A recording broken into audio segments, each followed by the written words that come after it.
Good evening. It is a Tuesday. It is half an hour earlier than usual, 2 minutes later than I planned, and that's because of a little technical glitch. But there's one thing you can count on a Tuesday evening. That is UK Colts fans talking about what on earth the NFL is. Before we get into the show, a quick little intro. First shout out, Tom. Those of you will know is a regular on the show and a regular on Twitter, a big interactor and a big pusher of the UK Colts community. Is fan of the week for just outstanding positivity. He was single-handedly the 12th man on Sunday. And also a shout out to another fan, Mikey.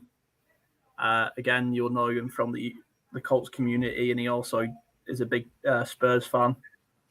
But that's a different podcast. For pointing out, Robbie, have we been looking at this all wrong? Is the AFC South, who went 3-0 against the AFC West, the strongest division in the league? Not having it. I'm not having it one little bit. And with that, let's get into the show.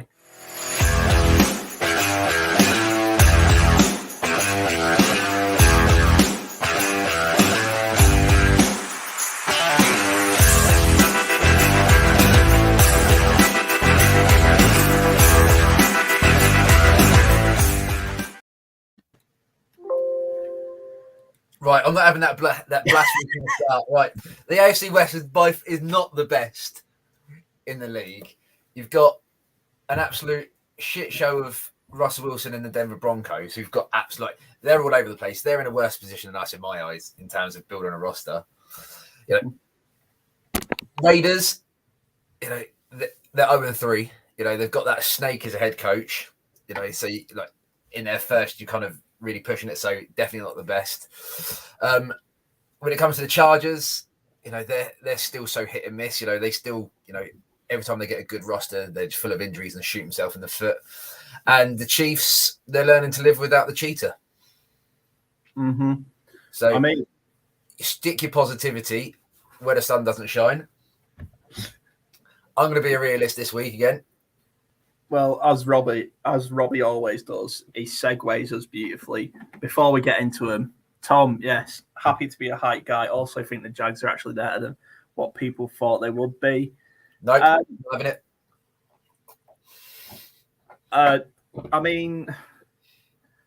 The Jags couldn't be any worse than what people thought they would be, I think is a better statement. Let's be honest, Doug Peterson does not have a lot to live up to. He's just tied Urban Meyer for the 5th most wins in a season from a Jaguars team. Jaguars head coach, whatever you want to call it. So he doesn't exactly have a lot to live up to. But yeah, I like the fact, we have to give Tom credit. He called it out from the start and he stuck with it. And when somebody sticks with the guns, it pays off. But back to the negatives on Sunday. For me, I was very vocal about our defensive coordinator in the WhatsApp group. I think Robbie remembers and a couple do. Elliot, I think, stuck up for him a little, which is fair enough. I think I might have been giving him a bit of slack when I look back on the stats. But for me, at the minute, I just don't see the game plan. For example, when you're winning 1-0 in football, you keep the ball in your own half and you do 3,000 extra passes and you just pass the ball around. I don't get the game plan. I don't get what the aim is on the field. It feels like we can get to the 50-yard line, but as soon as we get to the 37-yard line, we just can't move the ball. The defense, I have no idea why you take Stephen Gilmore off, who was having a fantastic game. I don't get why you take him off Kelsey. That was fucking criminal and costs a touchdown. And let's be honest, if it wasn't for the Chiefs special teams having a mare, we'd be sitting here talking 0-2-1. I definitely agree with that. Special teams. Looking at our defense, our run defense was phenomenal. We conceded. We let 58 yards go throughout the whole game, and I think because of that, they couldn't really get a good balance on offense. Mm-hmm. Our third downs were very, very good. Yeah. I think we allowed kind of 4 for 10. I do get what you're saying in terms of when Kansas City got in a rhythm, especially at the start of that third quarter where they had an 8-minute play. They took off all that chunk and we just couldn't stop them. And then we did stop them in the red zone, which is where it mattered. And then, then they missed a kick then they got that kick. But at least it was only 3 and not 7, because if they'd have got it there, they'd been up by 2 scores and it would have been a different game. Yeah. So I definitely get your points there. But for me, the defense is growing.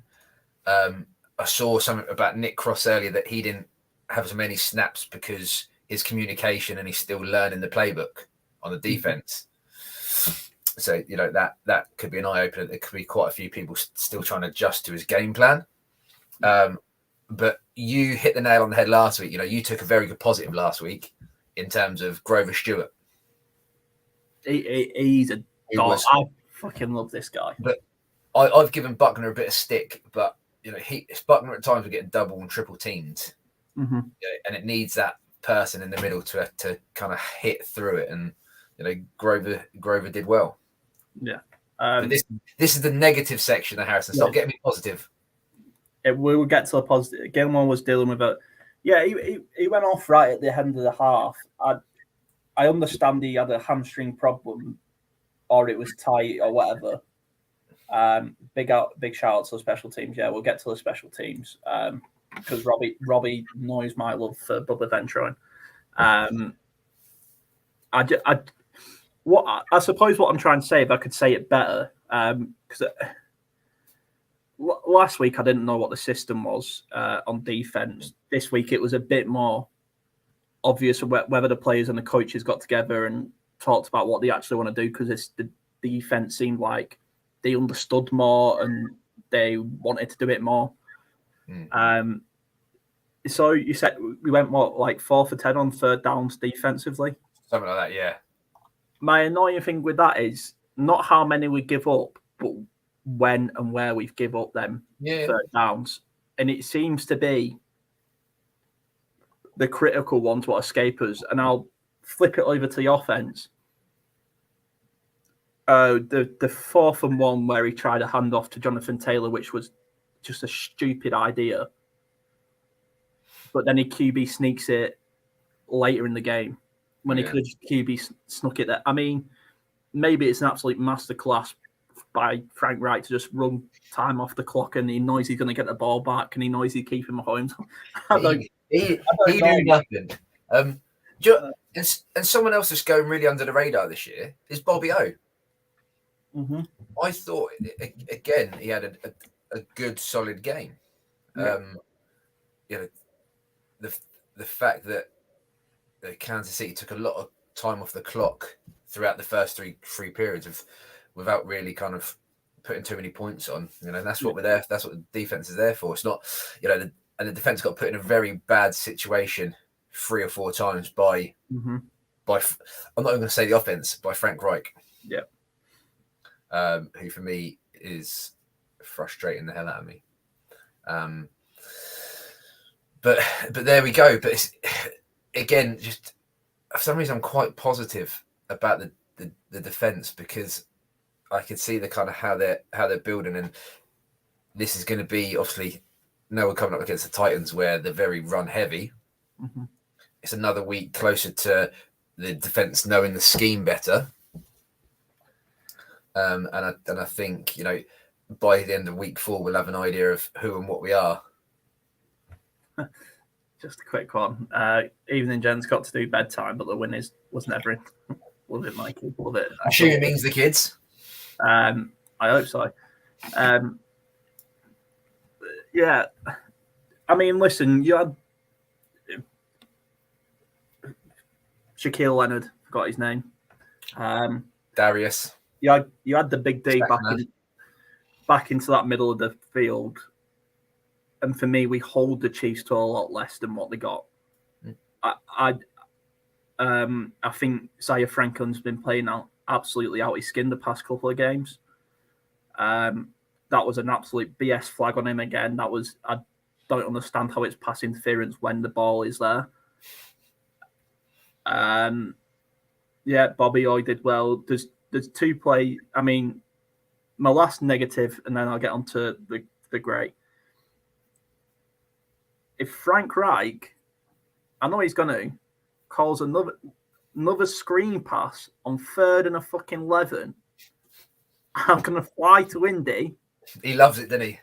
I'm going to fly to Indy and absolutely slap him. And my second point is, when you're doing a wide receiver screen, bubble screen, or whatever they call it, why using Paris Campbell as the blocker and Michael Pittman as the runner? Surely it's the other way around. Like, I mean, even Tony Roymoy was calling out the offense and getting neatly frustrated with Frank Reich and what the Colts were doing.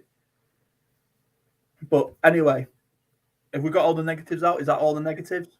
That's on defense, mate. We still got the negative on the offense to go. Can we talk about the Chiefs 3-point? Yes. We're going to get there on the when we talk about the referees and umpires, because it was a bit of a strange game, that was. We will get there, Tom, I promise. So, for me, the negatives on offense is I don't think we have a playbook. We do. I actually don't think we have a playbook. I think this guy, Frank Wright, goes, I've scripted these 100 plays every week, and 90 of them are screen passes, and 8 of them are runs. It was quite funny because he started off with Hines and Taylor in the backfield for the first play of the game. I'm like, oh, here we go. And he tries a little flat out to Taylor, and it was just a shit pass, and it was just a very shite play. They didn't do it again after that. You throw the ball to Hines there in that situation. Hines is the receiving running back. Yeah, it was a bit of a weird one, mate. But the communication from Matt Ryan and the amount of hits he took, hearing today that it came out that it is Matt Ryan that's making those calls at the line, and he's calling the protection. So he's obviously not seeing something. I think it's good that the fact that the O-line are just doing what he's saying, but he's got to be able to he's been in the league 36 years or whatever it is, and if he can't pick up what's going on, then there's a bit of a struggle. And up until the fourth quarter, where again we were saved by the ref, but we'll come on to that. It was just there was nothing there again. There was a nice play here and there, but there was no consistency. There was no control of the game. We weren't controlling the clock. It was just a bit of a shit show. I mean, my last sort of negative points on the offense was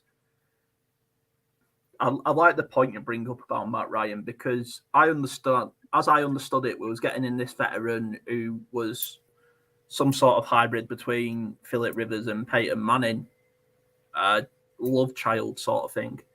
He didn't have the strongest arm, but he was a clever player.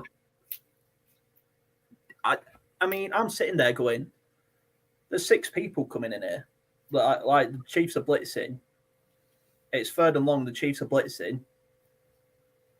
And he just doesn't change anything. He just seems to go with, fuck it, it'll be all right. But when he found his groove and he found his rhythm at the end of the game, it looked good. There was a lot of rubbish, but some of those passes, to Alec Pierce, to Jelani Woods, there was one across the middle for someone who I can't remember. It was absolutely just wonderful. Like some of those passes, which we haven't seen some of those passes for since Luck. Yeah, just the velocity and the speed and the accuracy, kind of to get down the field in that fourth quarter was really good. And when it does tie in, it was lovely to see Jelani getting those Mo Ali Cox routes. You know, his touchdowns. You know, it would usually be Mo there. Yeah, so he's doing something right. I mean, yeah, I'd like the first touchdown play. That first touchdown, Frank Wright just didn't try and outsmart himself. Didn't try and do some fucking clever trick or flick. Just sent a guy in motion. Simple fake route. We've seen Mo do that route, 6-7 times. Yeah. But Paris Campbell, he's seen like 112 snaps. And he's been targeted 7 times, I think it is. 8 times. He's just, I don't know what's going on with that kid, but that experiment for me, him and Mo, that experiment's done for me, and it's only week 4. But again, taking a positive, we were behind. The crowd were on the back. Halftime they were booing.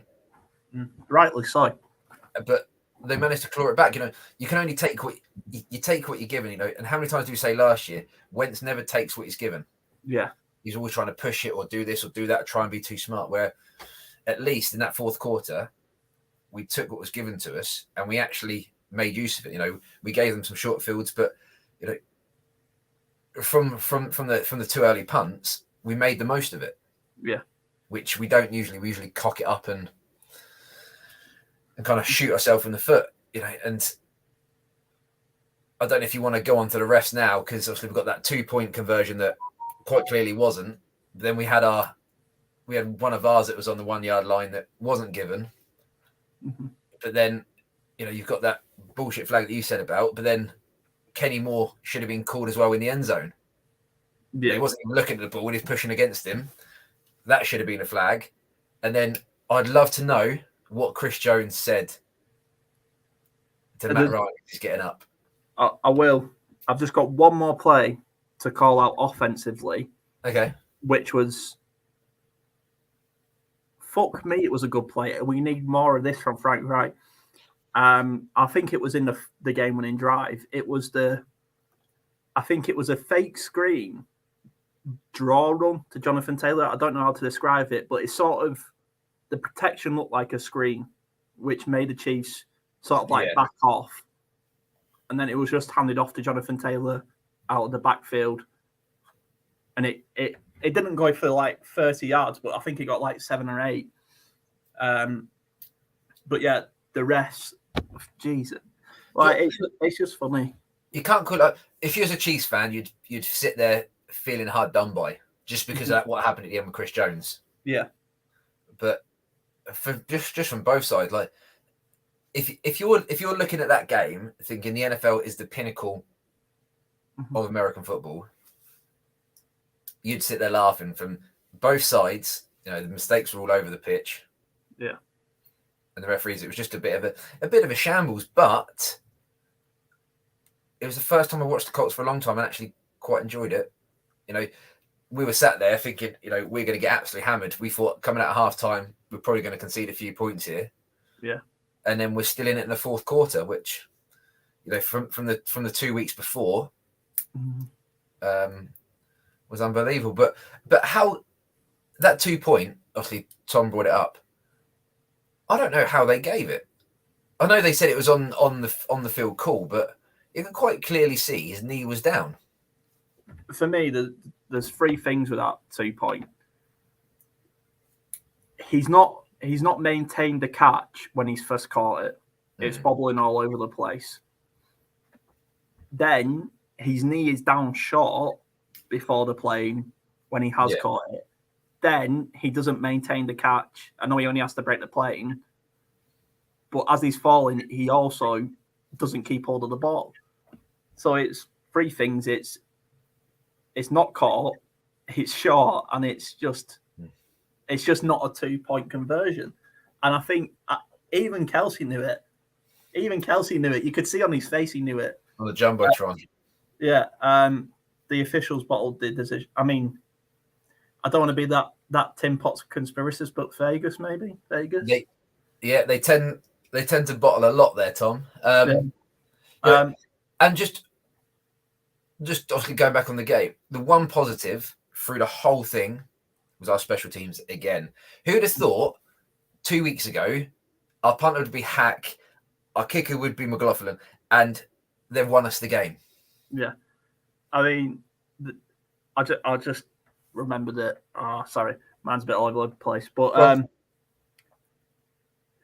the Chiefs don't score their first touchdown. Now, you can go back and watch it if Zaire Franklin doesn't slip.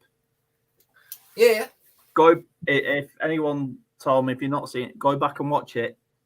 And it's just so unfortunate because Franklin's actually read Mahomes clear as day, and you can see it.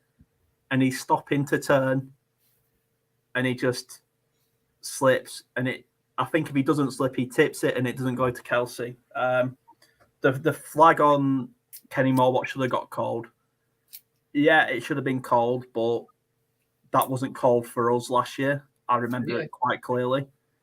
And also, Chris Jones has come out himself and said he needs to know better. I want to know what he says. Nobody's saying it, are they? Matt Ryan's not saying it. The officials are not saying it. So it must have been something bad, mate. Vegas was in the ears. Yeah. I like Tony Romo's commentary on that one.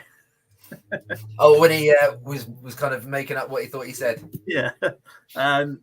Two more positives. Pierce and Woods. Yes, I want to get to Delaney later in the show. Alec Pierce. When you needed a rookie to step up, he stepped up this game. He was going up against a rookie, I believe, for most of the game, which helps. But he still needs to make them catches. He's an athletic beast, like him and Pittman. If we can get them in a bit of space, yeah, Pierce was great, and we need to see more of that. I mean, I think the annoying thing is, Robbie, trying to stay positive, but the annoying thing is there's still a long way to go to where we need to be as a team. That was by no means a complete performance. It was a win. We had to fight. We scrapped it. For where we are in the season, that win was needed. And again, look, just why am I getting so positive? Mm-hmm. We beat the Titans with 2-1-1. Yeah. I'd have taken that after 4 games. Yeah. But you'd have thought the combination the other way around. Like you'd have thought we'd have beat the Texans and Jaguars. Yeah. That draw, against the Titans and then, lose to Kansas City. But it is a weird old game, mate. And, we're only 3 weeks in, almost 4 weeks in now. Yeah. And I still think there's a lot that needs to be done. We're in this position because of Frank Reich and Chris Ballard. Yeah. Next year, we're going to be in exactly the same position, going on QB 6 on 6 years or QB 7 of 7 years, whatever it is. For me, there's one man for the job, mate. There's just one wins paper over the cracks. I've always said it. Yeah. But while we're winning, I'll take the wins at the moment. Definitely take them wins. I mean, for me, papering over the cracks massively, but we won. That is the important thing. A W is a W.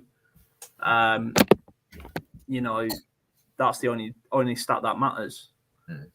If we finish the top of the division with 7 wins, a draw, and a loss, or whatever it is, and we go on to win the Super Bowl, does anyone care? I'm trying to think what I had to say then. Absolutely lost my mind. So Tom mentioned Delaney. Obviously, I mentioned him earlier. It was nice seeing someone in that Mo Ali Cox role that actually catches the ball. Yeah. And nice red zone packages, because we had, I said last week how shy we've been in red zone, and we are not used to that at all. Even then, like the Frank Reich's play calling was questionable. Even you can even question the Chiefs' play calling. They went for a 4th and 1 in midfield. Yeah. And then when they got in the red zone, they went for the kick. They ended up missing. But it was a 4 and 1. So it's a weird old game, mate. I think paralysis by analysis. Mm-hmm. I think two coaches there outthought themselves. Yeah. But for once, we're on the end of a win, which makes everything a lot more comfortable. It's like, if you're going to try and outsmart Frank Reich by outsmarting Frank Reich, you're not going to outsmart him because you can't play a player. Only Frank Reich can outsmart himself. And Frank Reich actually outsmarted Andy Reid by outsmarting himself. It's a vicious cycle. I'm not getting into it. It's like a skit off Monty Python. It's a Twilight Zone kind of stuff, that is. Yeah. There's a couple of standout plays I want to mention. I completely forgot who number 26 was for the Colts. I thought I'm not going to lie. That trade completely slipped my fucking mind. But Elliot correctly pointed out, I believe it was Elliot. Probably. One of them pointed out it is, what's his name? McLeod, that's it. That in at safety.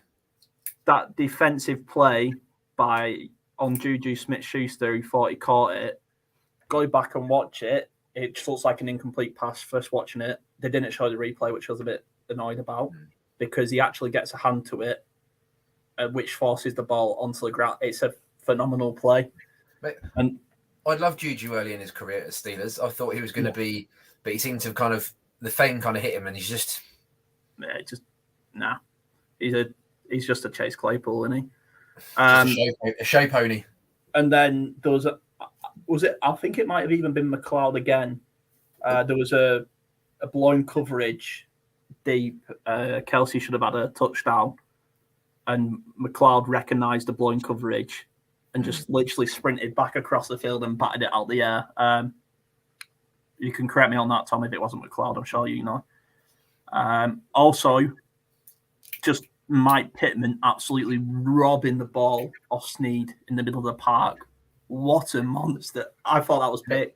We have waxed lyrical about Pittman. Since he, even when he was a rookie, he wasn't getting much snaps, but he was doing so much of the dirty work. Yeah. And, he is an absolute stud. That I still, when I watch that, every time I watch it, it's picked. You're like, it's like every time you watch The Great Escape, you think this time he's going to jump the fence. But Pittman absolutely, he just took the ball. He just went, "No, that's mine." And that's what we need, and that's what we asked for. I think that's what we're both asking for in the last game. Is just, you're good on paper, you got good players, but do you want to win? And as cheesy as it is, it's like from one of the films. It's a game of inches. Any given Sunday, that's it. The famous Al Pacino speech. It's a game of inches, and we literally got the inches. We got the bounces, we got the flags. It just seemed to fall our way. I mean, a long way to go, and I'm still a bit confused about the game plan. I don't feel like we're playing to this team's strengths. Not yet. Frank Reich's too narrow-minded. He's got his blinders on as usual. I hope this is his last year. It won't be. Yeah. I got to say, it's not a negative, but sort of the point out of the week for me was we obviously saw Darius being this new viewer. Angel, always appreciate your commitment, lads. Thanks. Nice to meet you, new viewer. It's always good to have people viewing. Obviously, across here, we don't get a lot of interaction from around the world. We do have bits and pieces, so we're trying to grow. But yeah, it's lost my train of thought. What was I saying? I was slagging off Frank Reich. Ah, yeah. My point of the week. So we saw Darius Leonard on. It's an absolute goosebumps of a video the admin team have put out of him, on the last defensive drive. That's a coach. I'm watching that and going, that's a coach. There's passion. He's in the game. He's loving it. He's shouting at his team, And I get Frank Reich is this vicar dude who does sermons on Sunday and does a lot for the community, blah, blah, blah. But that, I need to see that. You saw Bubba after they missed that fake, or, that fake was just absolutely ruined, going absolute mental. These are guys who shouldn't be standing out on the sideline with passion. Obviously, they have passion. But I need to see that. It's like... It's not always about jumping up and down, because I like someone that's, straight faced, that can hide his emotions so he doesn't get too hot or too cold. Yeah. But when they pan to him, he always just looks confused, like he doesn't know where he is. Yeah. He looks... I mean, I suppose it's that sort of thing. Say Alex Ferguson was managing the Colts at the Jaguars game. Hairdryers are getting thrown in the locker room. Yeah, like I just can't see the rousing speech, the rallying the troops, and I don't know why it annoys me, because it shouldn't, because we come out with the win in the end, and sometimes calmness prevails, and he is the head coach. He should keep his head, but also you need that bit of fire, Yeah. But we've got the Titans at home this week. Yep. They're I'd call them an average team. Mm-hmm. And this is where you need to start building your wins. You've just snuck through Kansas after 2 horrendous weeks. All we got to do is stop the run, and that's what I'd say. Obviously, special teams, I'd say, is our strongest unit. Yeah. But I'd say our run defense is next up on that. And the way Shaquille Leonard was jumping up and down on the side, he hasn't got a bad back. I've got a bad back. I can't step down a step without me being in pain. He's fine. He's got to be fit, and he's got to be raring to go now. Yeah, he wants to be back on that pitch, you can tell. A shout out to the special teams before we move on to a quick preview of the next game. I mean, Robbie, you know I fucking love Bubba. I think... No, I've just remembered Jordan Glasgow from that first punt where it landed on the 1 yard line. I can't remember who someone picked up, but he was falling in, and Jordan Glasgow just runs and literally bear hugs him to stop him from going in the end zone. Absolute beautiful. He's got great hair, beautiful man. Jordan Glasgow, get him more snaps on the defense, because I love him. And I mean, I didn't know kickers can make 50-plus yard field goals. I thought it was a phenomenon. It was just a conspiracy that they couldn't. No, obviously it's good when it happens. Now from McLaughlin, and I mean, Hack's been fantastic. I think he had a bit of a shank punt in that game. It was only a 40-yarder, but it seemed to be weird. I think kicking towards the window end, I think the wind must have been blowing in, because that's the end Amendola really struggled at.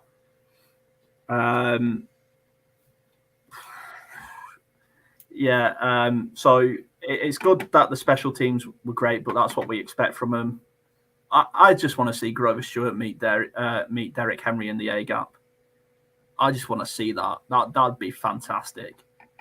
Because Grover's a bad man. I fucking love this guy. If Leonard is back again, he's got a lot of pent up aggression. Yeah, mate. 3 forced fumbles if Leonard's back. I'm calling it. Colts win again this weekend, but it'll be another close game. I'd be shocked if Shaq doesn't make it back. He's got to be back. If he's not back, we need to know it.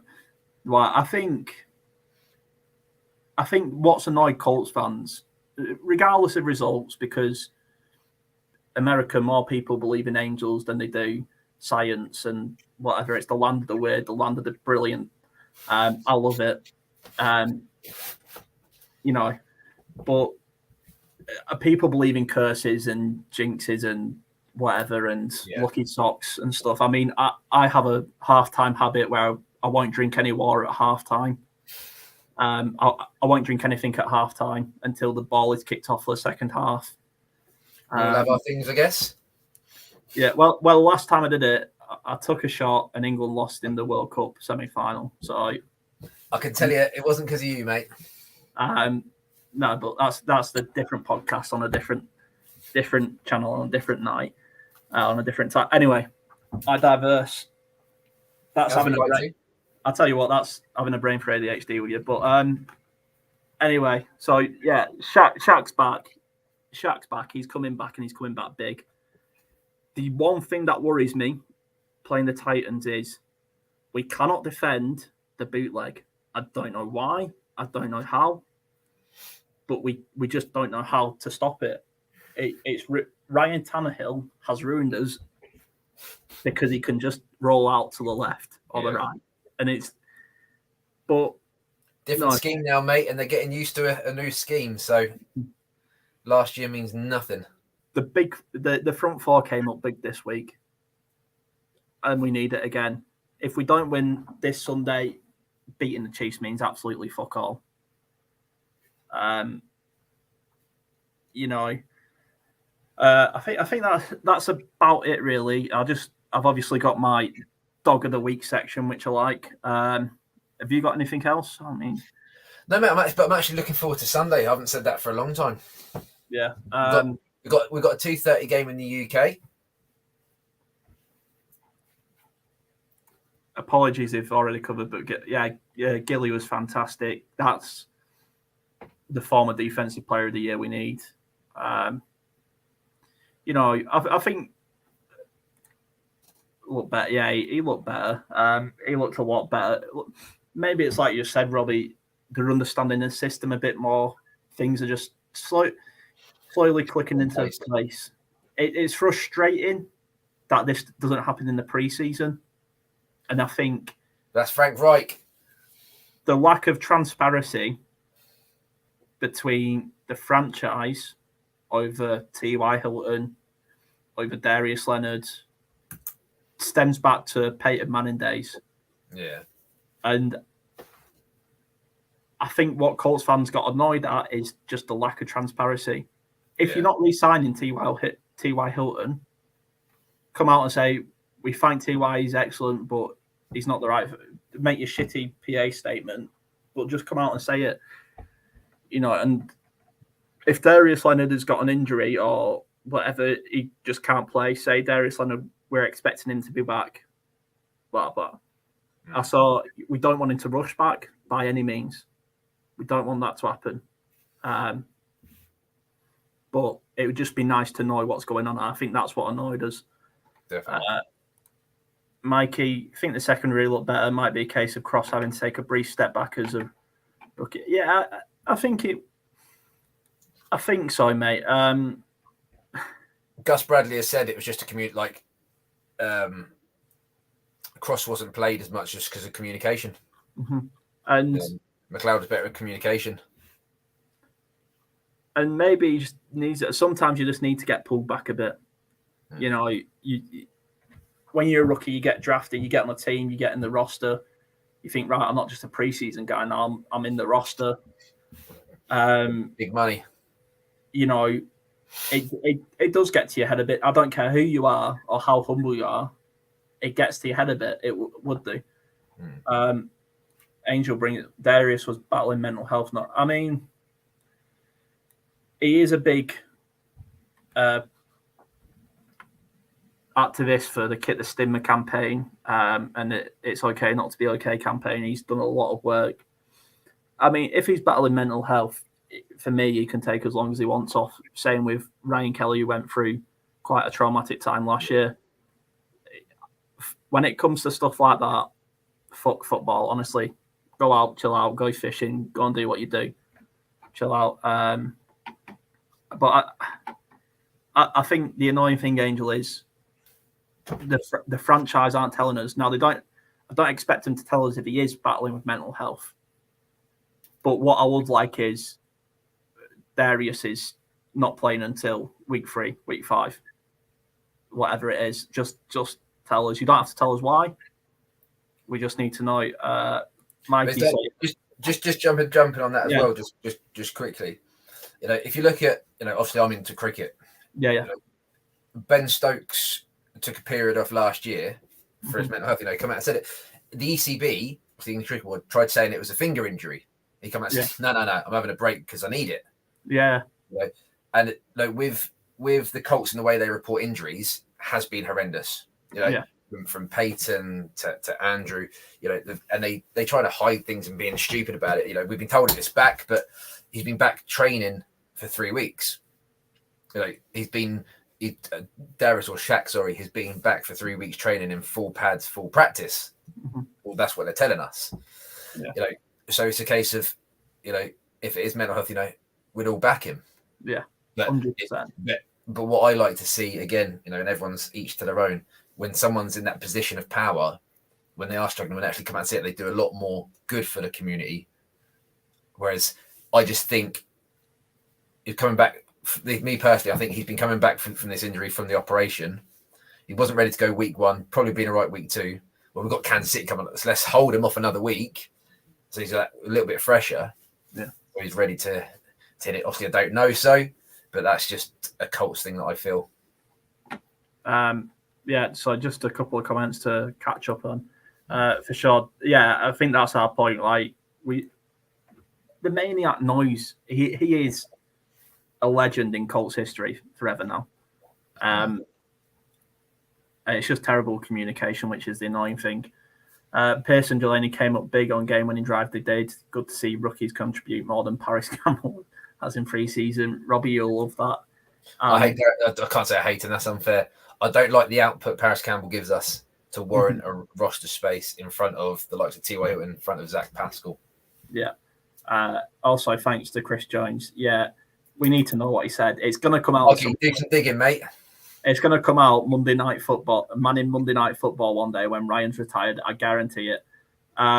Right, so my last section for me, guys, is Dog of the Week. If you don't know or you knew, last week I started a mini section. It's just called Dog of the Week for someone who, for me, has stood out in the game for just being an absolute monster.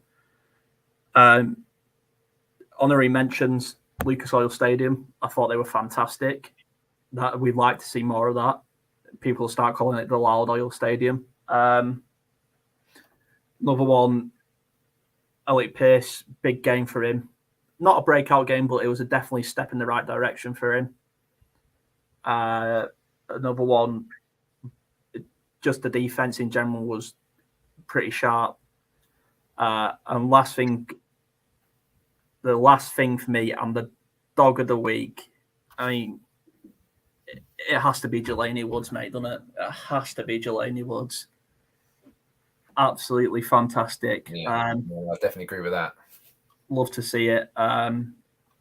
Just get on to Mikey's comment and then we'll wrap up. I haven't seen it about mental health. If so, I agree. Maybe the coach should have been a bit more transparent, but not sure you could put. Yeah, I mean, I'm not asking them for him to say he's playing this week or that, but I don't expect to be like, oh, light practice, full practice, out, just out of the blue, just out. Yeah, that's what I'm not. If he's practicing, that's fine, but just for me, make it clear on Monday, Darius is out, but he's in practice. That for me is better communication than me going, oh, Darius is playing. Yeah. Sorry, Shaq is playing. He's not playing. 2 catches, 2 TDs. And Mikey, it's as easy as that to win football. Just catch the ball. Anyway, Robbie, it's been a great show. I understand you've got jobs to do in the bedtime routine. I've got kids to put to bed, mate. Yeah, the wife's out. I've got incident reports to fill out. Sounds fun. Always is. Angel, thanks for coming by. It's nice to have new viewers. We go live every Tuesday after every game to react. Have we got any Monday night games this year? Yeah, one coming up in a couple of weeks. Yeah, it's Thursday night, then it's a Monday night after that, I think. Yeah, so it might change. Also, with my work changing, it might change. So just keep an eye out on Twitter, guy, for when we're going live. Angel, if you want to follow us on Twitter at UK Colts fans, at Robbie Herrick, and just you'll find us. You find Mikey and Tom as well. Yes, we are big interactors and big pushers. Anyway, I'm now redundant, so I have nothing to do. Keep talking Colts then, buddy. Mikey, go back and watch the game because it's always nicer to watch a win twice. Have a good one. See you later, chaps. Thank you so much for watching, Robbie. It's been fantastic, mate. See you, buddy. Oh, I've got to stand on one leg now, right? Why? Isn't that a cricket thing? When you're 1-1-1, you've got to stand on one leg or something? I have no. You said that the other day. I was like, mate, what are you on about? I heard it in the Ashes. Don't blame me. I don't watch it. Speak to you in a bit. See you in a bit. Bye-bye. Bye.